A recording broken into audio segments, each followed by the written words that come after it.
have to play for the revive or the reboot, and you have to anticipate Shark, Teeny. They're already secure because of their placement points alone. They can afford to spend all the time that they need to inside a storm and just wait this one out. So difficult here for Pink and Sato, a team that we highlighted at the beginning of the day. It's looking like they're going to need to rely on a victory royale right now to qualify through in that last game. If Sato can't make anything of this, Cheesy down. This is a team that we saw doing very well at Battlewood previously. And it's Heath and Blisey that are actually able to find that elimination.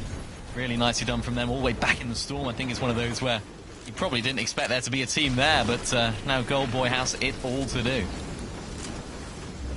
Might still be able to actually utilize this reboot, but one more time, these teams, when they're able to find those eliminations, it all depends on the time frame. And when your time to elimination is a little bit more stretched out than when you wanted it to be, you just become that much more susceptible. Even if you're the duo that retains a somewhat of a power position from finding those 3 points off the elimination, you're still hanging around in an area, you're still delaying your rotates, and positioning, we've seen just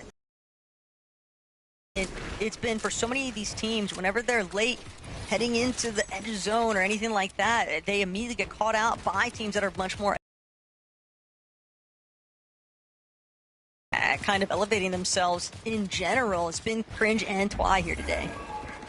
Yeah, they've been really good today, and you know, it's a situation that they could only sort of dream of being in, I suppose, at the beginning of the day. You know, they're not necessarily the highest amount of experience team, if you want to put it like that, in the lobby. Twy has made a few grand finals and Cringe has made one, so you know, it's not like they're complete newcomers to it, but they're gonna have a few nerves, I'm sure, going into these last couple of games. Handling it well though. There's Lunex and WX, we saw these guys in a solid position in endgame up on high, also find themselves just inside of that qualification range, so they're another team that are looking to hang on for as long as they possibly can. They're doing so very well right now. They had that one big pop-off game. They've had some pretty solid placements as well. They've had a 3rd and a 12th, so what they've been able to do is just keep chipping away despite a little bit of a wobble at the beginning of the day. They've kept finding themselves in those endgame situations.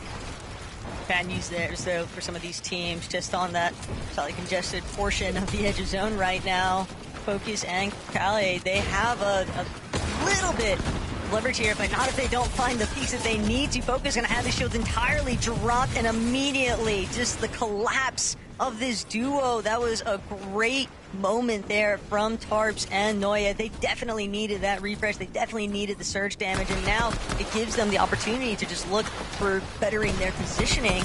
But Teeny still lurking around.